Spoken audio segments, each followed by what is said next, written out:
Welcome to the Twinkle Talks EYFS podcast.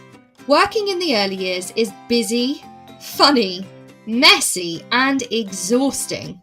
Join me, Shana, and the rest of the Twinkle EYFS team as we talk honestly about our experiences as practitioners, teachers, and professional nappy changers.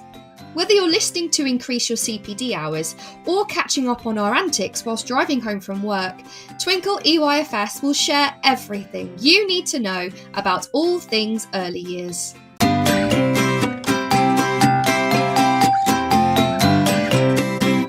Hello, lovely listeners. It's Shana here from the Twinkle Talks EYFS team. And today we've got a really cool episode with the lovely Julia and Louise from our CPD Early Years team talking about risky play. Now, as we are talking about risky play today, we thought we would do a little segment before that asking you about what you would consider risky or what you are afraid of. So we're going to kick off today's episode with our Twinkle Talks top 3 fears of early years practitioners. Let's have a listen.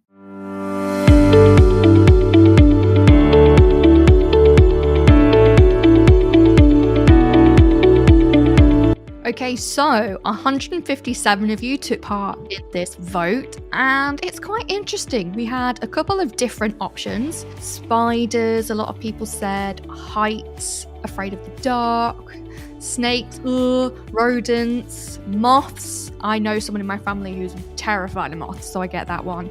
Clowns, honestly, they are my worst fear. Like, I have nightmares about clowns. I don't understand why they're at kids' parties. They are terrifying. And other things like the sea and dogs and things like that. So, according to you guys, the top fear of early years practitioners is spiders, with a massive 33% of the vote. I am with you. I'm sorry. If it's got more than 4 legs, it's too many. It's too many. Why do you need more than 4 legs? No. And you know that time of year when you're just sitting in your living room, like watching telly, and then all of a sudden a monster darts out from under the sofa? Yeah, no, not having it. Nope, I'm with you on that one. We actually had joint second place as well. So in 19% each of the vote, your second place top fears are heights and snakes. Now, I didn't used to be afraid of heights until I got COVID, and then as a symptom after that of long COVID, I had vertigo for about 18 months. Yeah, no, that is real. Like, I could not feel my legs. It's the worst feeling. No. And snakes, totally, again, I'm totally with you. Like, they are murderers, guys. They are terrifying. No, isn't there like that movie where like it comes out of the toilet or something? I'm just terrified that, a snake's going to come up and bite my bum. No, I'm not having it. No, I'm with you. And then in third place is rodents with 12%. See, I'm conflicted. I think mice and rats are quite cute. I mean it, like, especially living in the country, and I live right next to a farm, and so we get a lot of country mice. I think they're quite cute. Am I the only one? Maybe. I'm most surprised that clowns have only got 5% of the vote. Guys, clowns are did I not make myself clear? Clowns, horrendous. No, I can't do it. No. But hey, it's not me in charge of this vote, it's yours. So those are your top 3 fears of early years practitioners. Thanks for taking part.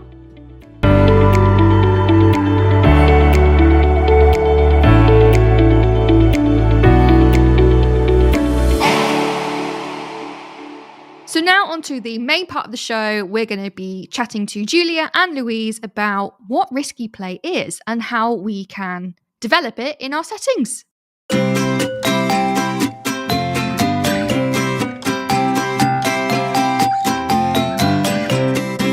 Hello, the lovely Julia and Louise. Or should I say Louise and Julia? Usually I start with Julia first. I'm sorry. I thought it was like Lulia. Lulia. Oh, God. It's our official nickname. Your official I'm sorry. It's already gone out of 10.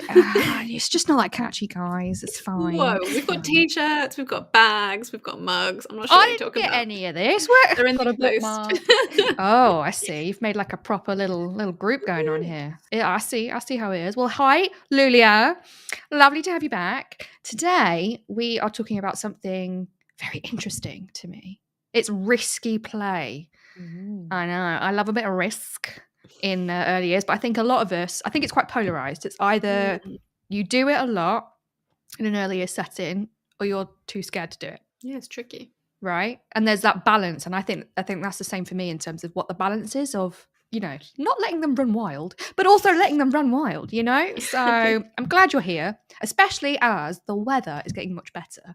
And I think risky play outdoors is going to be more prevalent, which will be exciting. So first things first, what is defined as risky play?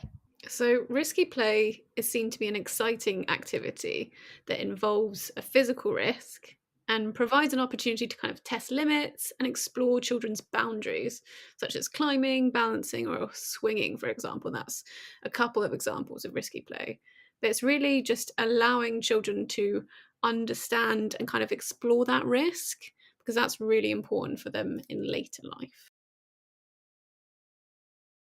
Why is outdoor physical risky play so important?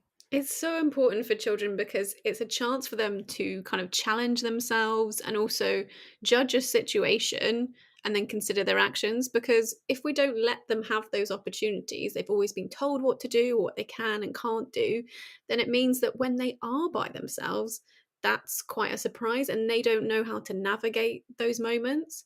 So it's really important for them to kind of learn their limits and learn how to keep themselves safe. Actually, that's what risky play helps to do. Because like you say, being kind of left to their own devices, are they able to identify and manage and understand boundaries as well, I guess? But that's like social and emotional skills, I suppose, as well, isn't it?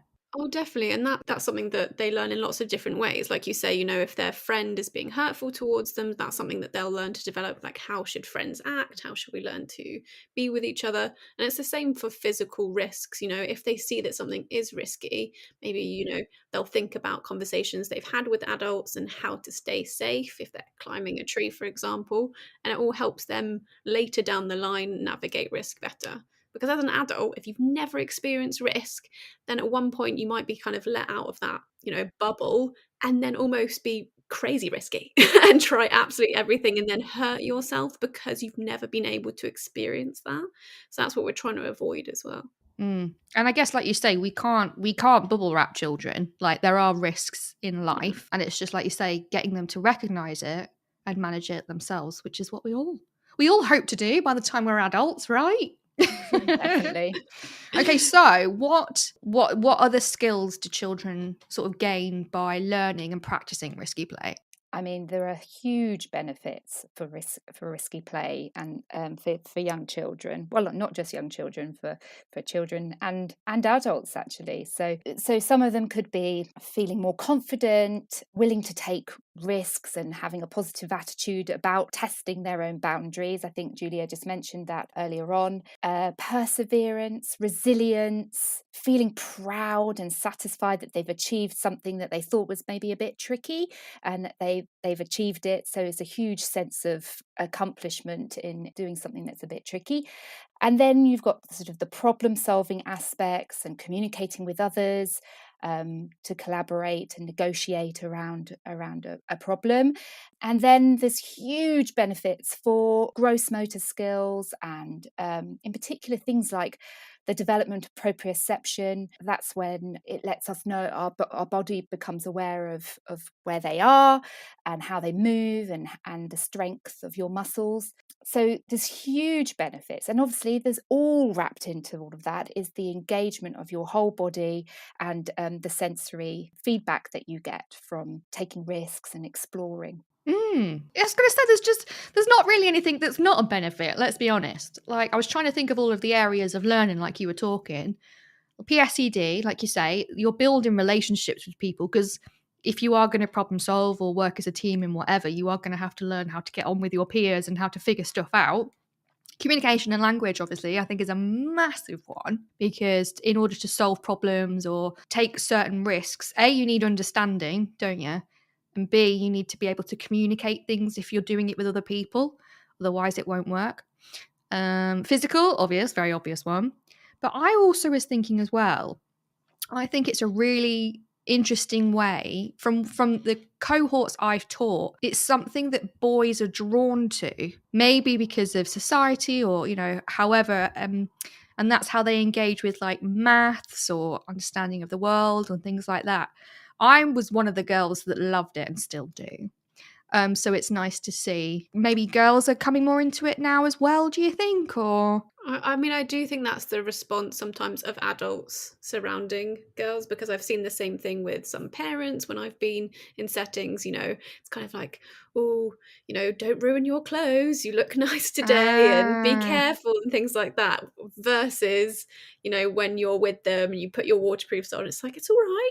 Like, it's okay to get messy and dirty. And I think it just sometimes depends on what you've heard from things, because sometimes naturally, just in society, boys are encouraged to be a bit more rough, and it's okay for them, and you get out there and you get messy, and girls sometimes like, oh no, you sit there neatly and tidily and don't get messy. So I think sometimes that comes across in some situations, and that's really nice for us to encourage all children to take those little risks, because then, like we say, it's preparing them later for life as well, because there's always going to be risks, and it's important for us to navigate them as children. And this is it as well. It's like, it's also, I think, something really important to be aware of as practitioners is that awareness of your cohort and what children are being consciously or subconsciously told, don't get messy. Because then risky play, however you do it, maybe in your outside area or forest schooling or, however you do it, that might be their opportunity to let go and be free, and like that's always something really important that it's very prominent at schools, isn't it? Or school settings or reception classes or formal classes, that everything must be tidy. And I'm one of these people, all right, because me and cleanliness, it needs to happen. Okay, I don't like sensory play. I don't do it. I know I'm an early years teacher and whereas I love it. I know. It's so much fun. Like getting touch no, it's not just for me. It's not for me. However, going out gardening and getting my hands in the mud and the soil, fine. So you I think it's also about, in those risky plays, exploring those different senses and textures and actually finding out what I don't want to say tolerate, but kind of tolerate. Enjoy. All right, let's say enjoy. Yeah. But it's that whole, that it doesn't really feel like formal schooling, because in school, in classrooms, you've got to, present everything nicely and tidy away afterwards and all of this. And in risky play, in outdoor play or, forest schooling, it's more be at one with the mess and, and explore it rather than be afraid of it. Is that right? Yeah, definitely. And the other thing, as you were talking, I was thinking, I think it's probably risky play, and the importance of it now is so valuable, because if you look back historically of children's play, when my parents were younger and their parents, when they were at home and off to play, they were out for hours. They were being risky. They were challenging their boundaries. They were making rope swings that adults weren't necessarily around as much. And gradually over time, children's footprint, I suppose, and distance of going away from adults and being free, like you said, is much, much smaller now. So actually the involvement of what you can do in schools and settings to allow children those experiences of risky play is so important, because worlds are getting smaller for children. I really didn't think about that. You're so right. And especially with like technology and that as well, isn't it? It's a lot of children, whether they choose to or it's just because of their environment, they're usually at home watching television or playing with toys or on a tablet and playing games. And that, like you say, a couple of decades ago, that just wasn't a thing. So it's really kind of, our social environment has really changed, and that's really affected how we develop, isn't it? Risky play is somehow not our responsibility, but if we have that opportunity in schools, let's do it, because it's really important. Really important. So the next bit then, risk, hazard and challenge. What's this all about? What is this? So as we've obviously been looking into risky play a little bit more in depth, there are 3 words that really struck in our minds, really. And obviously people will have heard the term risk because they complete risk assessments in school. Oh, yes, we do. And so it's about understanding what each of those terms means. So risk is the possibility or likelihood that something bad could happen. So it's the possibility that something bad will happen that could cause danger or harm. Or death? Is it also death? So dramatic. I know, it's so Or dramatic. death. I'm literally just thinking about our risk assessments, because that's what it says, isn't it? It's like there's a possibility, you know, when you do the risk assessment and it's like a 1, 2, or 3 or something, and it's like possible risk of injury or death. You were being the drama in all caps, or death. So yes, so no, you have to consider it. And really, I would be saying, if that is the possibility, you know, and it's a high possibility, you probably wouldn't be advocating that a child would be doing that. Yeah, no skydives without the rope in a nursery class. Yeah, that sounds all right. No, I don't think that might not be suitable. I think that's not suitable for anyone to skydive. Yeah. So risk is the possibility anyway. Right. Then the hazard is something that can cause harm physically or psychologically. So that is things like fire, using a sharp tool, the hazard of what could happen to you if you were to use something like a fire, or if you were climbing, what could be the hazard that's related to that. And then the last term is a challenge. So a challenge is something that can be demanding and tests your ability. So those were the 3 definitions that we were looking at, which then leads into supporting you as a practitioner, maybe when you're writing your risk assessments. Right. So what would you say is an example of a challenge then? Well, so a challenge would be anything that would test you. So that could be climbing a bit higher, maybe. Ah, okay. It could be Like walking down, I know it sounds silly, but like walking downstairs, like that's a challenge because it's something that they'll do or they can do, but maybe there's more stairs or there's steeper stairs. So it's just that extra bit of we need to work harder. yeah, If it's just pushing them a little bit more, Yeah. stretching them in a comfortable place, basically. Right. So if they have learned to go down, like you say, 3 steps, Mm. then 6 steps would be a bigger challenge for them, or steeper steps would be a bigger challenge. Or you know, when they're like they're balancing and they're walking across a makeshift, you know, bridge with the Beam, pallets and the beams and all of that, and they just use a thinner beam. Is that would be the challenge? Yeah. Right. So it's like an adjustment to something they're already doing, Mhm. but just pushing them a bit more. Yeah. Exactly. It's still like testing their ability, and it's still demanding in a space that they haven't done it before, and it's still something that's still interesting for them, because if they keep doing, you know, those repeated behaviors which are comfortable for them and they feel more confident, then that challenge is, for example, you're changing that resource. You're thinking, oh, look, here's a small thinner beam, would you like to try this? And that's a bit of a challenge. Right. Okay, so I feel like risky play, outdoor play, all this stuff it obviously isn't something new to us. I feel like as practitioners, as children ourselves, we are aware of, you know, this style of teaching, this style of learning. So have you got any big hitters, big names out there that have talked about this? So one of the people that we were looking at was someone called Tim Gill, and I'm going to relate this back to the risk element in a moment.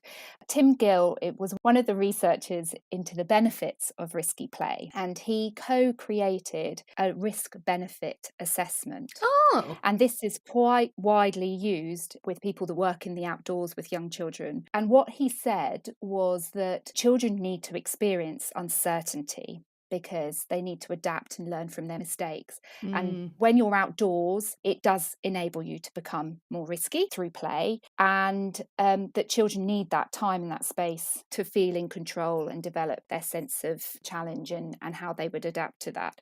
So he co-created something called a risk-benefit assessment. It's very similar to a risk assessment, which people will be familiar with in settings. But the main difference of a risk-benefit assessment is that it's a way of balancing the risks and the benefits of activities and experiences outside. So what you would be doing when you're creating a risk benefit is you would start with looking at all the benefits of an activity, for example, running outside or climbing or playing outdoor games in a woodland. So you'd be looking at the benefits of that activity for the child. And then once you've sort of thought of all the benefits, you then weigh up what risks and hazards are involved in that and the potential for the risks to cause harm. So that's the main difference, really. It's including the benefits in the risk assessment so that it's not just focused on all the hazards and the potential to cause harm, that you are bringing in, okay, yes, that is the potential, but there are so many benefits as well to doing that activity with young children. See, I think that's really a really important distinction, because I think from my experience, I didn't even know a risk benefit assessment existed. If I'd have had that, I think I would have felt much more confident at doing risky play, because like you say, risk assessments are very focused on doom and gloom and very dramatic, and yes, but what if this happens? What are you going to do about it? And of course, that's really important. You should always think about those risks and how we're going to manage them. But if it's just that, it kind of goes, oh, is it worth it? Oh, no, we found another risk. Oh, but what? And it just makes you doubt yourself. But if you have those benefits next to them, say, for example, I don't know, building a fire and then having marshmallows on the fire, as an activity. Yes, okay, you've got to think about, obviously, the fire itself as a hazard. We've got to think about splinters in wood. I know it doesn't sound like a hazard, but it's a hazard. Splinters are a pain. And like you say, managing those things. But then on the flip side of that, what are they learning? Oh, they're learning about how to safely be around a fire. They're learning actual real survival skills about how to build a fire, which is amazing. They're making their own food with melted marshmallows. That's great. I love that. They're having it's a social thing. It's, it also, I can imagine, you're learning a lot about science and about wood, like why does it burn, what different kinds of materials. And there's just, when you put them both together, you're like, oh yeah, this is why we do this. So it's not as scary. And I think that's really nice. Is there anywhere we can find this risk benefit assessment, Lou?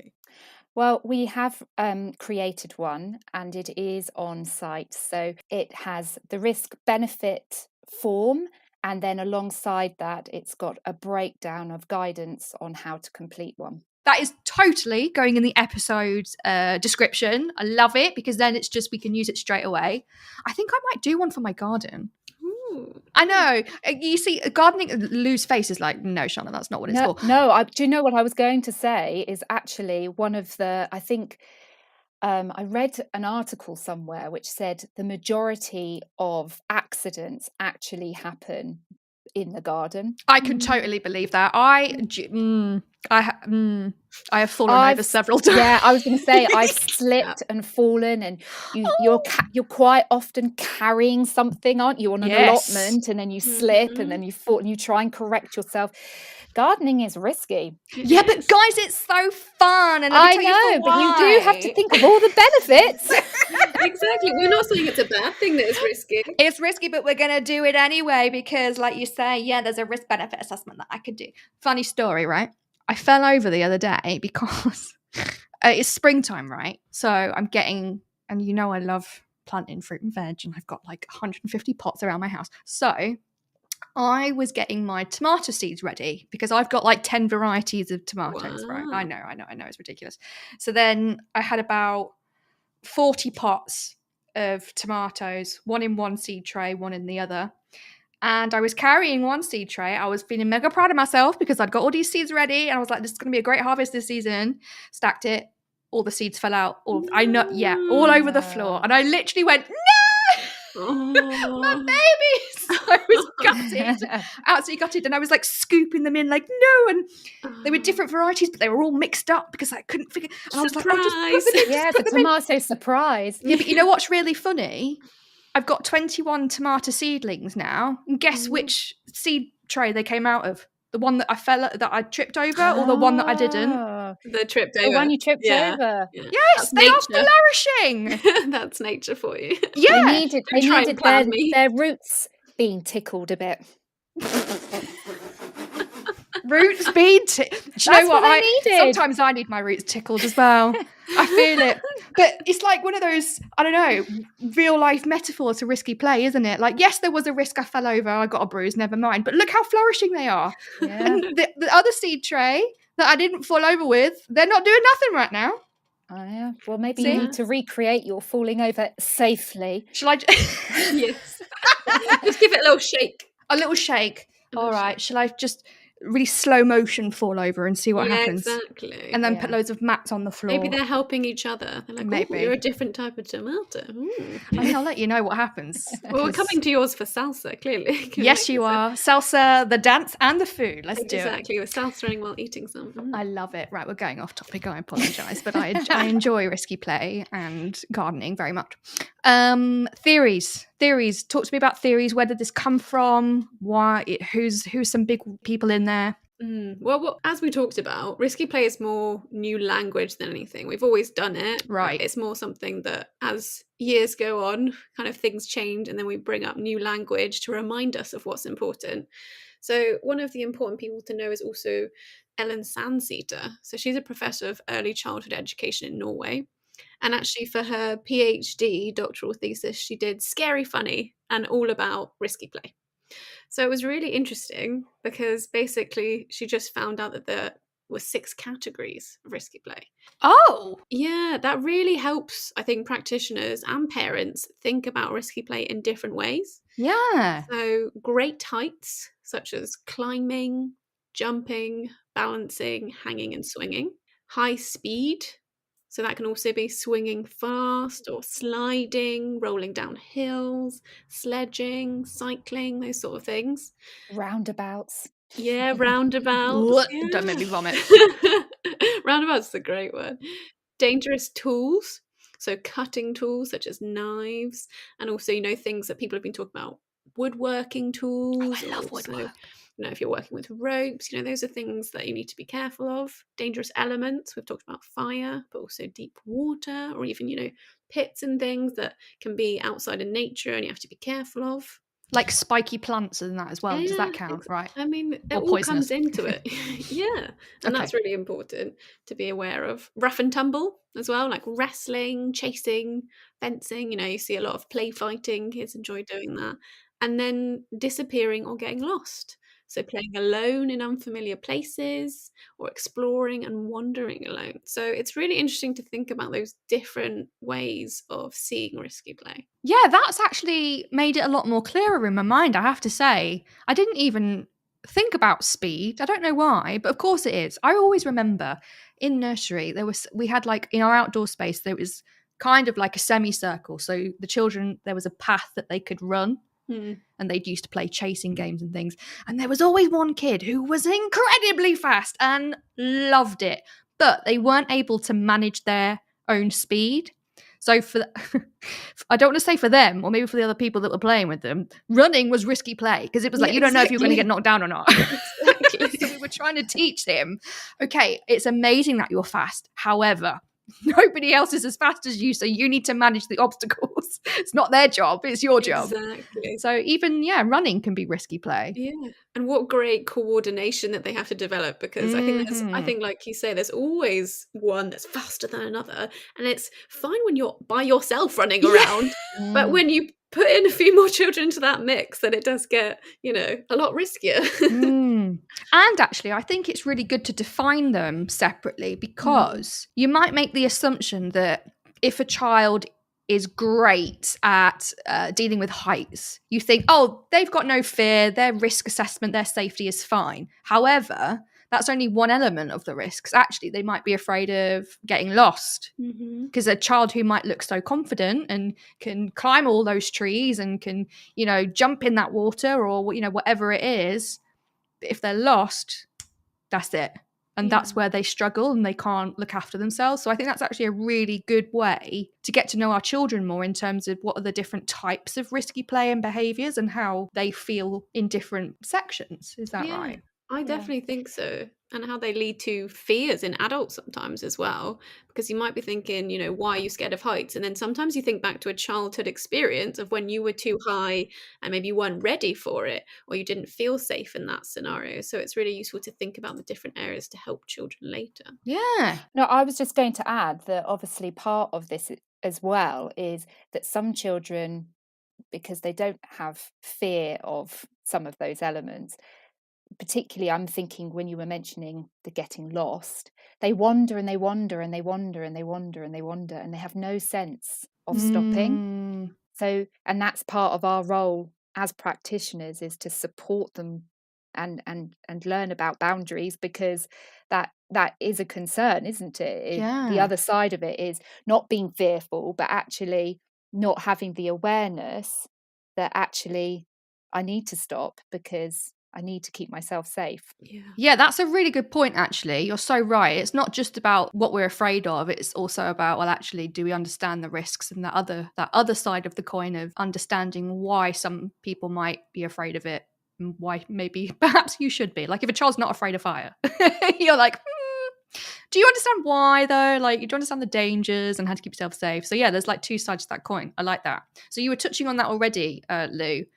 As practitioners, what can we do in our classrooms, in our settings, in our forest schools to develop that love and acceptance of risky play and put that into our practice, but also manage and support our children in doing it as well? Well, there's quite a few different things that as adults that we can do. I think one of the main ones to begin with is feeling comfortable in yourself as a practitioner and with focusing on the benefits of risky play and being positive about it. And I think in a setting when you're doing your risk benefit assessment or your risk assessment, whatever you choose to do, and you're thinking about risky play, is what you all feel comfortable with, Mm, because everybody's got a different level of comfort. So some people might feel comfortable with children climbing really, really, really high, and other practitioners might not feel that comfortable. So it's about feeling comfortable, and as a team, you'll be then able to positively support with their risky play and being supportive with the language that you use as well. And I think Julia's going to touch on that in a little moment, a bit more in detail. So then sort of weighing up the risk and the benefits around the different risky play that children are participating in. So trying to enable them to do things and not prevent them. And that's going back to the comfort as well, and agreeing with what you as a team feel comfortable with. So you've got to consider the likelihood of serious incidents and injuries, but also what the benefits would be from children participating in them. And I guess if something is really risky and is going to cause hazards and you can't find ways to control it, to put control measures in to make it less likely that things would happen, you would choose not to do them. yeah. So yes, so being supportive of it, being positive about it, assessing it and weighing it up, and completing your risk benefits as a team, and enabling children to feel like they can do something and that they can take that challenge and take that risk, in order for children to develop that trust with you as adults as well, that they feel trusted and capable of doing something. And lastly, I would say giving children time Mm, where they can play and they explore, and giving them freedom to be active in the outdoors. Because quite often injuries and incidents tend to happen when children feel really rushed and they've got to do it quickly yes. before I'm going to be asked to go and do something else. Mm. So actually giving them time and space and that sense of freedom will definitely help to lower Mm, risks, I think, and hazards, because they've got the time to explore. And then lastly, I think I just said, and lastly, but one more thing, because it's just popped into my mind, is obviously reflecting on your environment and thinking yeah. about how your environment supports risky play. Does it support risky play? Do children have new areas that they can go and explore and hide? And does the environment allow for children to move quickly around it? Can children climb in the environment? Can they jump off so really thinking about what does your environment offer children for risky play. Mm, Because research has found as well, just to add on to that, that if there aren't any ways for children to take risk, they will find ways. So better that you think about safer, risky opportunities mm. than they find objects to be risky with that you might not expect, and that'd be actually more dangerous in that case. That's a really interesting point, isn't it? Risk is everywhere, and children Mm. are curious, and they Yeah. don't know what's risky and what isn't. They're just naturally curious about everything. And yeah, they might accidentally pick something up and put it in their mouth without realizing it's a poisonous berry or, whatever. because they don't have that awareness, but they are going to still try and find out because that's just what kids do. They're curious, and that's good. We want to promote that. But like you say, it's about doing it in a safe way, and that's what Risky Play provides. I love that. That's really interesting. Just out of interest, touching on your point there about plants, we've been talking about plants in outdoor areas quite a bit during this. And I think one of the key things for that is that you don't remove everything, but you as practitioners all need to be very aware of what plants and seasonal plants that pop up and go away, and you need to develop systems and procedures in your setting to enable children to learn about the different plants. So if it is a plant that you don't want them to touch, how could you make that environment safe rather than just removing everything? I mean, sometimes you will have to remove things if you can't put control measures in.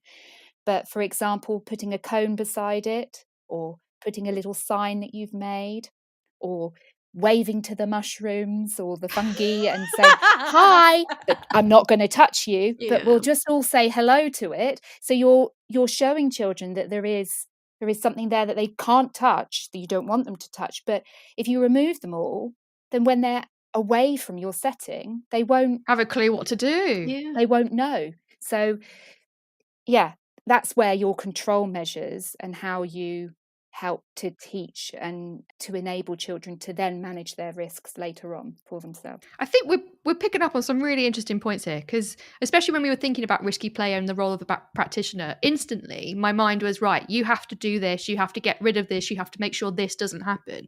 But that's actually only half the story. It's actually, well, no, don't get rid of everything if it's, not horrendous.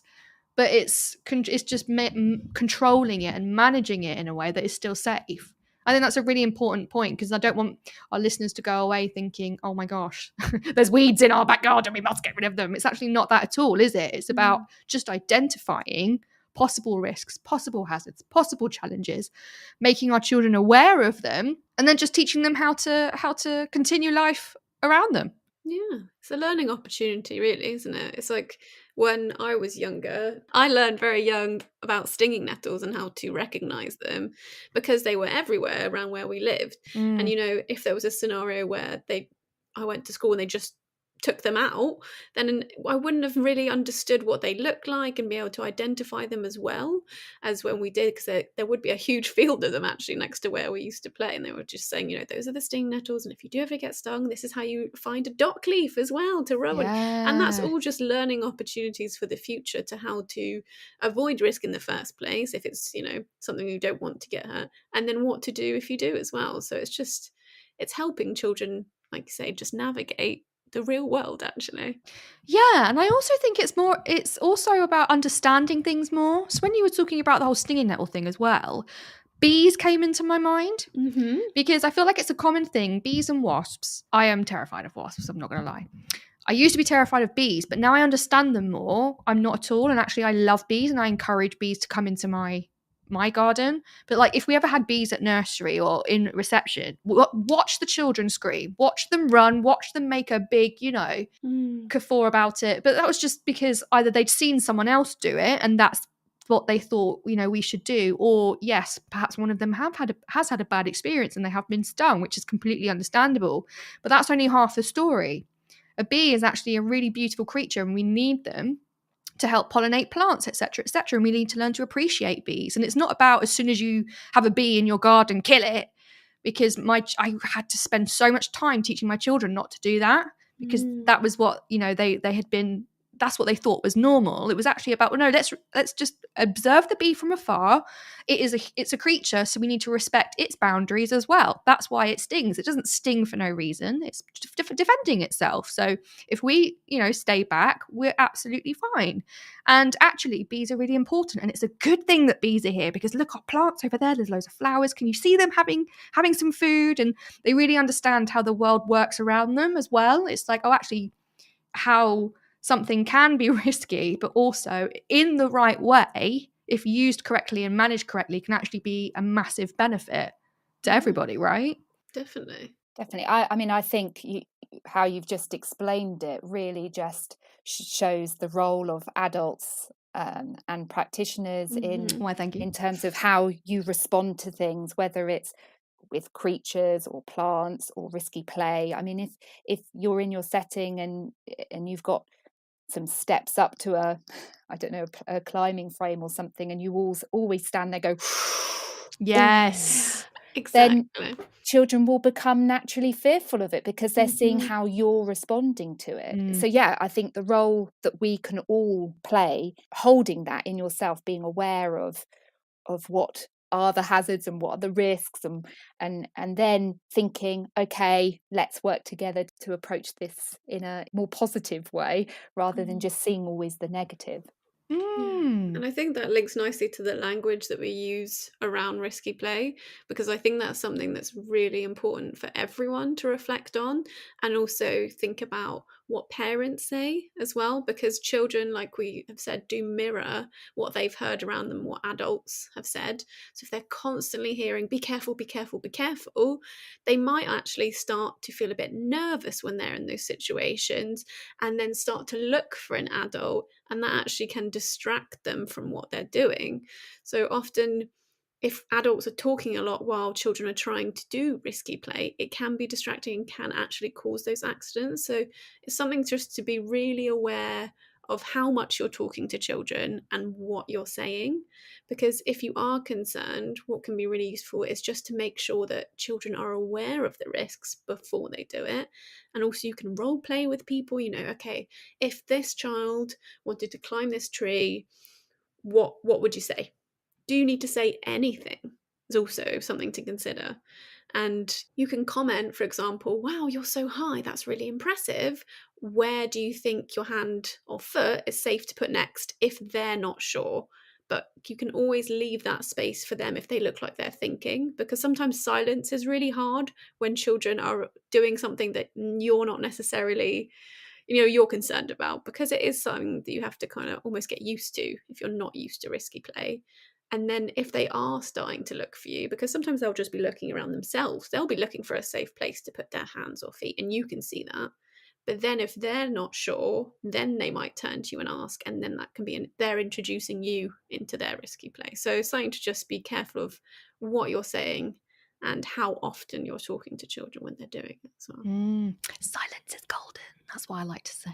Not too much though, because then that means they're in the food or something. That's why it's quiet. Yeah, suspiciously. Yeah, there's a suspicious quiet as well as suspicious silence as well as a golden silence. Yeah. Exactly.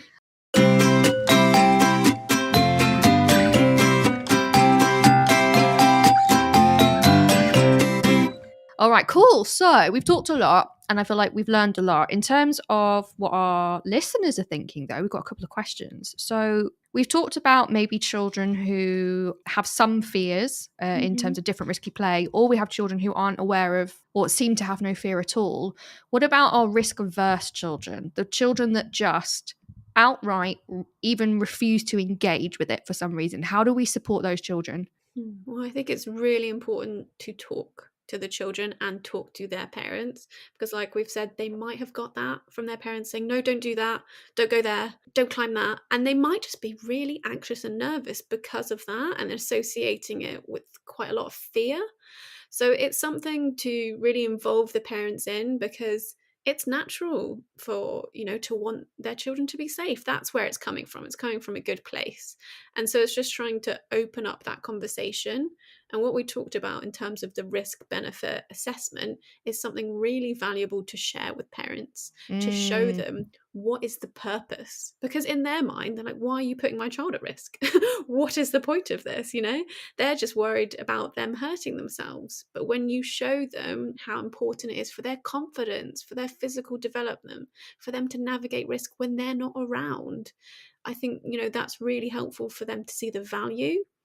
And then that will help support the child as well, because it's all about that kind of holistic understanding of the value of risk. I also think that parents, they could give a really good insight into why a child is so afraid of something without any, obvious explanation. So for example, if you are going to forest school and there is a big fire in the middle ready for marshmallows, and without warning a child just is terrified, you think that's really unusual. If you go and talk to the parent, they could actually shed some light on maybe a really traumatic event in the child's life. And that could be really insightful and show you, oh, that's where that behavior's come from. Maybe this child isn't ready for this kind of risk yet. And I think parents give a really good insight to that because after all, they know their kids best. And that actually answers the next question as well about what about parents? Because like you say, we as practitioners, either we've listened to this podcast so we now know what risky play is all about, or we've had training and we understand the risk versus benefits, but parents won't have access to our learning. So how do we support parents understanding why risky play is needed and is safe for children to do? Well, we did think that was really important, and we have actually created an adult information leaflet to share with parents, and that can really help them understand the value and its importance, and also start a conversation with them, because at the beginning they might feel a bit nervous or avoidant to talk about it, and just say, it's okay that we talk about these things, and it's really important that we do, so that we can support children with them. And also, that language conversation is so important. Start to help them thinking about, what are you saying if they go anywhere near risks? What have you said in the past? What could you say instead? How could you feel like you're supporting them, whether that be a conversation about, what is risky, and, how to help support children navigate that risk might help them feel more comfortable with their child doing that. I always used to invite my parents in, because there was in one of the schools there was a forest school attached to the school, so we'd walk down, and quite often I'd always say, oh, come along, come with us, come see. Yeah. Come have fun. It's honestly really fun. Come. I know it sounds like we're doing, crazy things, but it's really, and you'll see how we manage it and how it is exactly safe. And also I think observations, are really good. A lot of settings will have online learning journeys where we can take photos and take videos. I think if you actually did that when they were in forest school or doing risky play and showing them, oh no, look, little Johnny finally tackled the climbing frame today after weeks of trying and found it really difficult, but now he understands where his hands go and he can do it by himself. Woo! And making some of our observations that we share with parents about risky play as well.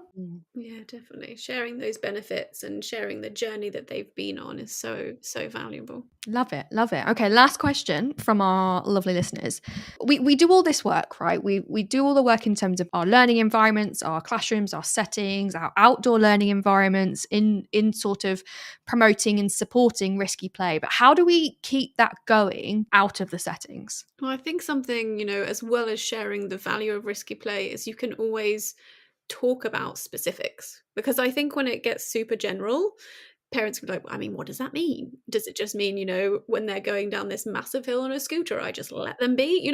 They don't know how to tackle those day-to-day situations and risks. And I think that's what's important, talking about specific activities and, how you could navigate those, and also just opening up that conversation of, maybe inviting parents in to just chat about risky play would be really, really valuable, because them saying, I'm cooking at home and, they want to help, and I just don't want them anywhere near the knives or, the oven or things like that. And just kind of having those conversations about how can we navigate these risks outside of the setting. I also think it's something to be mindful of, that we don't want to put pressure on children to take risks when they're not quite ready to take them. So it's about building them up slowly and at their level and at the rate at which they feel comfortable with. So that's where sort of the fine tuning of where you can support and when you step away is really important, because if children feel pressure to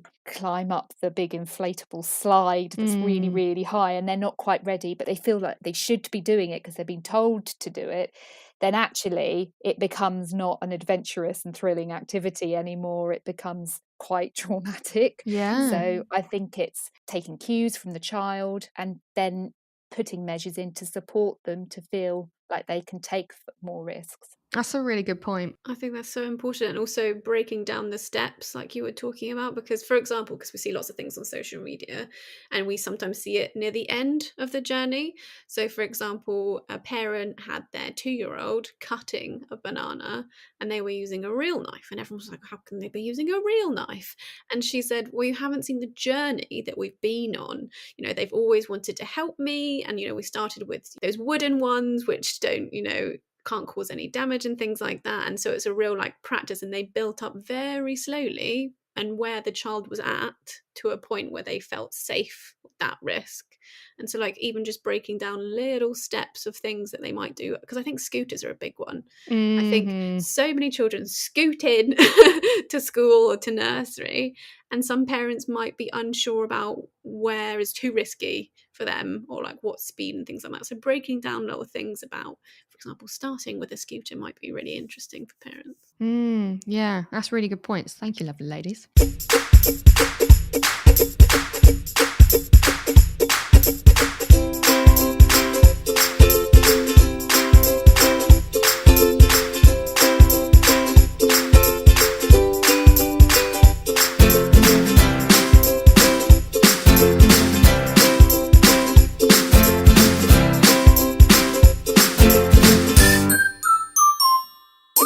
Now, are you ready to play a game?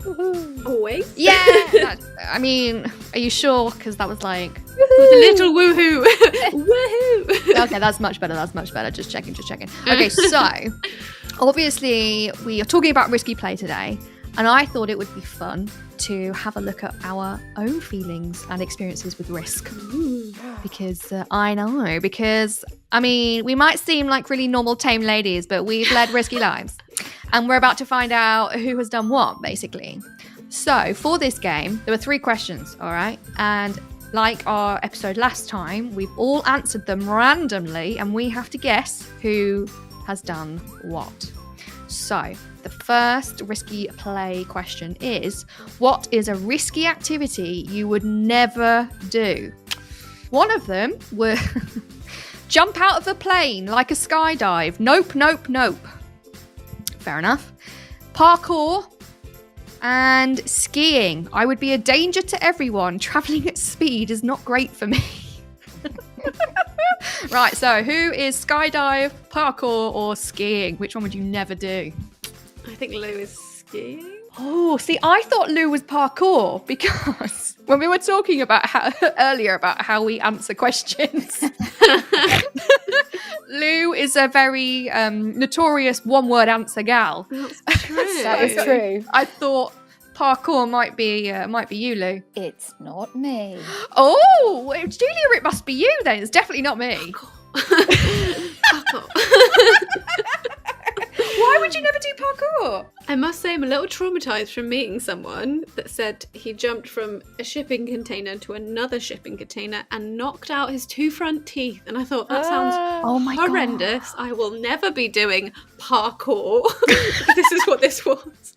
So you have put me right off. My teeth are tingling thinking about I know, that. I'm sorry to share that story, but that was true. And he was there for some parkour competition, and they all jump all over the place. And I thought, you know, for me, that is not very thrilling. I don't think I'm getting any benefits, so it just sounds like a lot of risk. Fair enough. I just like saying parkour though, so I will jump on a step and go, parkour. Do you know, the kids have started doing it at school now, even in reception. No way. Whenever they jump down a stair or something in the they're like, parkour. And I'm like, you wish, babes, you wish. Sounds like the children in reception are at the beginning of their parkour. Yeah, all right, that's true. They might actually be doing parkour for their level. Yeah. They might be doing it better than me, and they're 3 years old, for goodness sake. So, yeah, that's fair. Get involved in that risky play, Sean. Oh, okay. Go on then, Lou. Talk about skiing. Why not? I'm not very good at travelling at speed, really. I used to be really good at running, and actually I still probably am, but running's not really the problem. It's anything with like bikes, scooters. I would never go on a scooter. Really? Just feels a bit out of control. Is it because your feet's not on the ground? Is that what it is? I like to have my feet firmly on the ground. Ah. But skiing, there's too many elements involved. There's coordination needed, which I'm not great at. And then you're going down a slippery surface Literally. really, really fast. Yeah. Yeah. I mean, I'd much rather the hot chocolate. Yeah. And that's waiting for you at the bottom. So Yeah, and then you don't have to climb or anything. I feel you. And also snow. You know how I feel about snow. Oh yeah, since you don't really love snow, I it hate makes sense snow. that you No. wouldn't like skiing. Yeah, no. Because you end up in the snow quite a lot when you're learning. Right. For me, it's skydiving. I've completely forgotten about that one. That would have been How could you Oh, How could you forget about the most terrifying thing that anybody could ever do in their life? Jump out of a plane with nothing just to hold. Okay, fine. No. yeah. But you have a parachute. Yeah, but what if the parachute doesn't work? But you have like a backup, don't you? Do you? Do you? I think there's 2. There's 2. Is there? I think so. Are you sure? No. Right, exactly. Literally betting your life on. Well, I mean, that's not true because I haven't done it. I haven't signed up for one, not knowing if there were 2. I don't know. It just does not. I think I would absolutely wet myself on the way, and I mean literally wet myself on the way down out of pure fear, or pass out and just miss the entire experience anyway. So I'd just wake up in a puddle of my own wee at the bottom, like, what happened? It just does not seem. I don't reckon you could close your eyes because aren't your eyes like forced open? Oh, stop! Ah! You're the- forced from to the- watch your death. From the wind. Oh no, Wait. you wear goggles, don't you? So Yeah. maybe big head. Yeah, and also you just don't look good. It's like, you know, mean, with your it's face not a look, flapping. It's not a definitely. look. But I don't think you need to share the video. Fair enough. No, it's just no. Would you jump out of a plane? Would you do it? No. Right, there you go. Actually, that actually leads really well on to our next question, which is, what is a risky activity you would love to do? So let's see what people would do. Okay, first one. I would love to do one of those massive zip lines or bungee jump things. Being attached by a rope is enough to convince me I won't die. Fair. Next one. I attempted recently to ride a bike. Well, a tandem bike. Didn't end too well. I would like to buy a tricycle and go from there. Lou. Oh my god! That is First one's okay. Sean. Yeah, and ironically, something you'd love to do is skydive or bungee jump, Julia.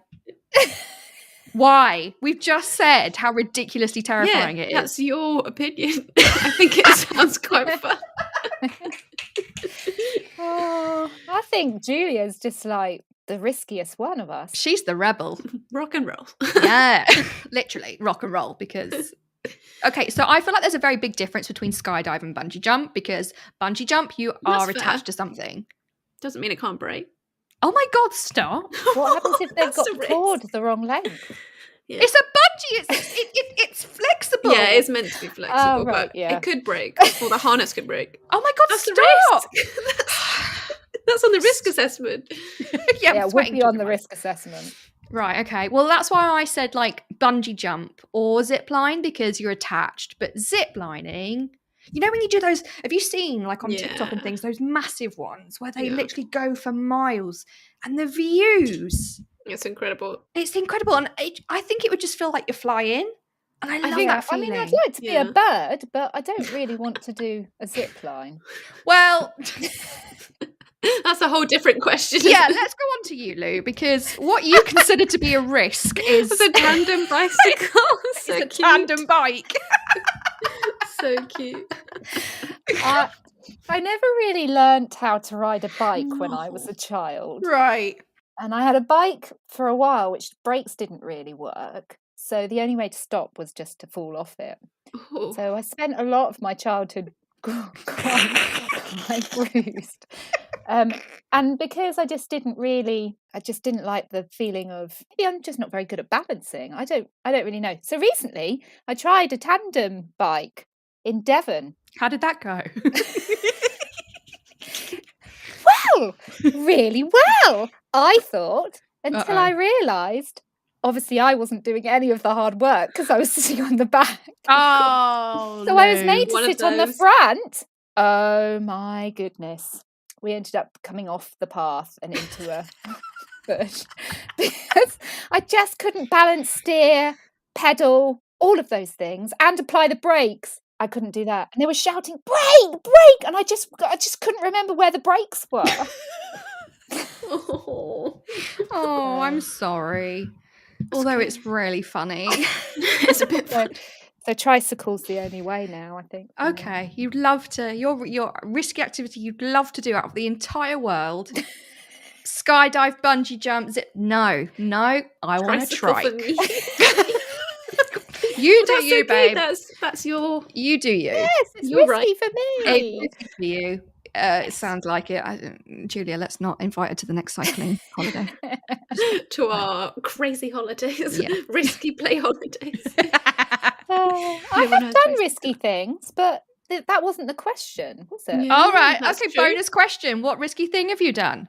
Oh, is this for me now, or is Yeah, that the right next now. question? If you're gonna, Oh. if you're gonna put it that way, that's fine. You tell us. Come on then. Well, you I've show walked up. across really high rope bridges in Nepal and places with Wow. massive drops, That's with 2 backpacks on, like Ooh. massive backpacks. So Not one, No, but I two. I had one on the front and one on the Oh my back, so I had to gosh. really balance, and I couldn't really see where I was going, so I just had to trust that the Get you. bridge was safe. That's That is cracking. risky. Yeah. Well I done. love that. Get you. I'd love to do that. But that actually moves on rather nicely to our third out of 4 questions, by the way. There are 4. Didn't realise. Oh. I know. Oh, Bonus I thought question. that was- What risk have you overcome your fear of? Because I think that's also a really important part of risky play, isn't it? Like you said before, Lou, it's about that achievement of going, yes, I can do things even when they're Yeah. hard. So let's see what we did. Number 1. I used to really be afraid of roller coasters, like full-on panic attacks. That was until I actually went on one. And that fear had totally gone and I actually love them. Number 2 is I'm not great with heights at all, although I have had to do this on my travels. So I guess when you need to do something, then mind over matter and trust kicks in. And number 3, public speaking or presenting. Ooh. Mm. Okay, what have we overcome? I feel like, Lou, you must be the heights one. Yeah. I know. And then I've Shauna's the forgotten first all one. the questions, so I've just actually answered that one. Yeah, Yeah, that's you me. did. Yeah, sorry about that. Why are you sorry? Overcoming heights is a really... Yeah, that's hard. That's a big challenge. I don't think I've overcome it. But you do it when you need to. But I've done when you have. There's only one way to go, and you Mm. have to go that way. You have to just trust. Mm. And it took me a long time, but I got over that bridge, and then there was another one. Oh, no. So yeah, so I think sometimes it's not necessarily overcoming it. It's I wouldn't choose to do it. I wouldn't choose to go and seek it out again. Not like the person with the roller coaster. Shauna. That's me. Yeah, So I thought I'm- it might be. I wanted to put this because I think it's an interesting take on what risk is, because I had this, and I mean ingrained pure panic attack fear of roller coasters. And I mean, if I saw one, I was having a panic attack. And it lasted for years and years and years and years. And I'd never been on one. So I had this fear of something without actually even having a bad experience of it. It was just something that for me, for some reason, I just couldn't handle. And then I think it was when I was 16 or something, I finally took up the courage and was like, you just need to get on it and do it. And I was so cross at myself afterwards because it was so fun. And I was like, why have I wasted so many years being afraid of them? They are so fun. And then since then, I mean, literally, the fear has completely vanished. As soon as I went on one, it was like, boom, gone. And it was really strange.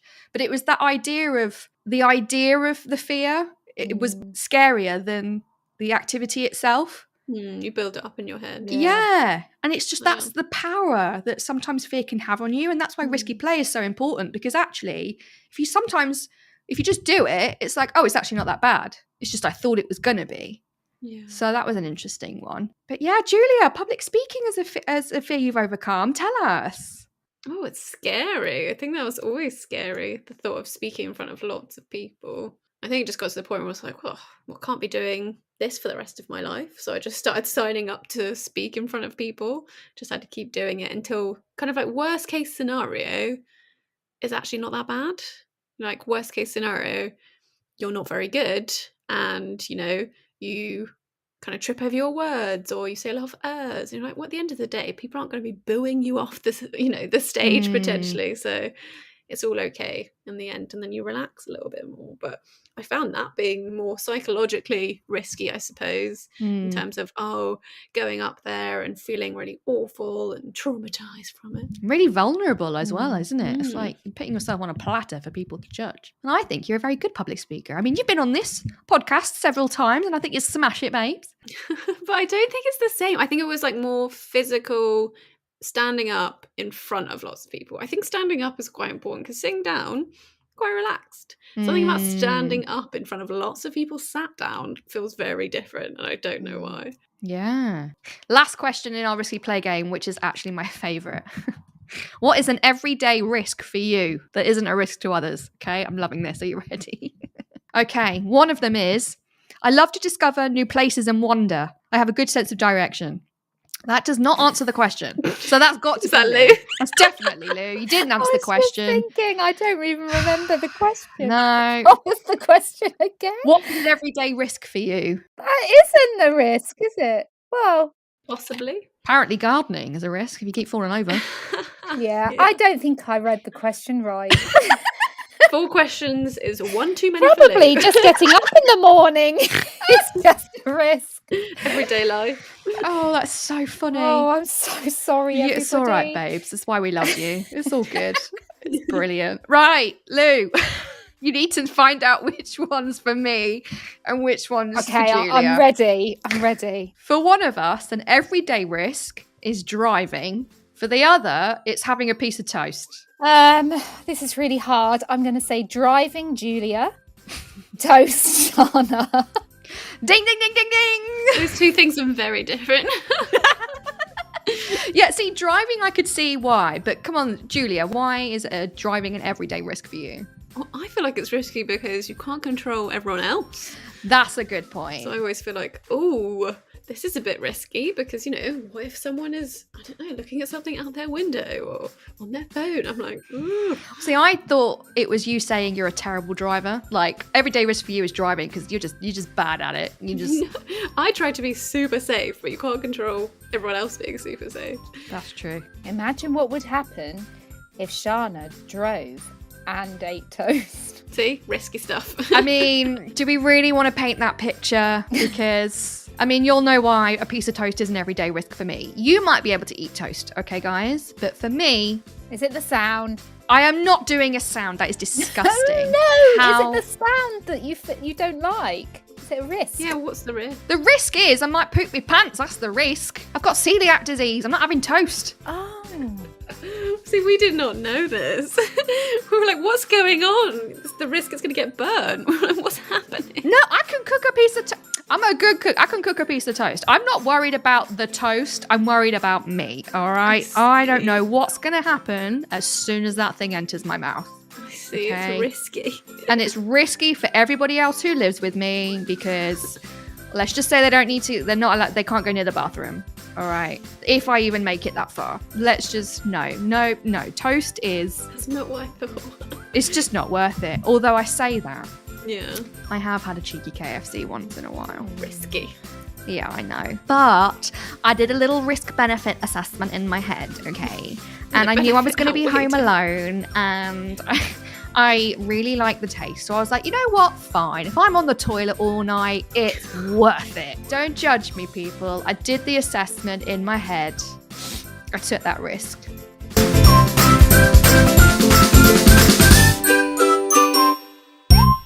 I don't think we can end it better than that.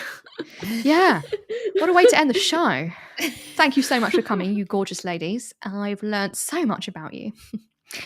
You've learnt too much about me. That's fine. Lovely to see you. And I look forward to our next one where hopefully there's less poop talk involved. Bye. It's lovely to see you all. Bye. Bye.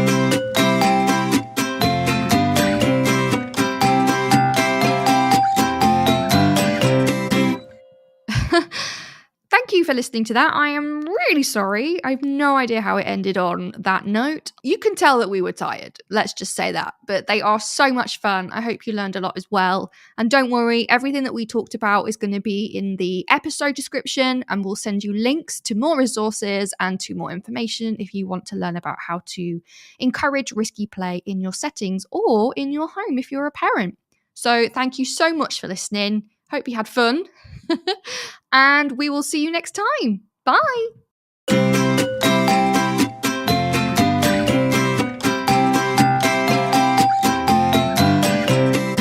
So that's it from today's episode. Thanks so much for listening, and I hope you really enjoyed it. If you would like to get involved or would like to know more, come and find us on our social media sites. We have a Facebook, Instagram, Twitter, Pinterest, and TikTok account. All of the details will be in the description. And whatever you're doing, I hope you have a great day today.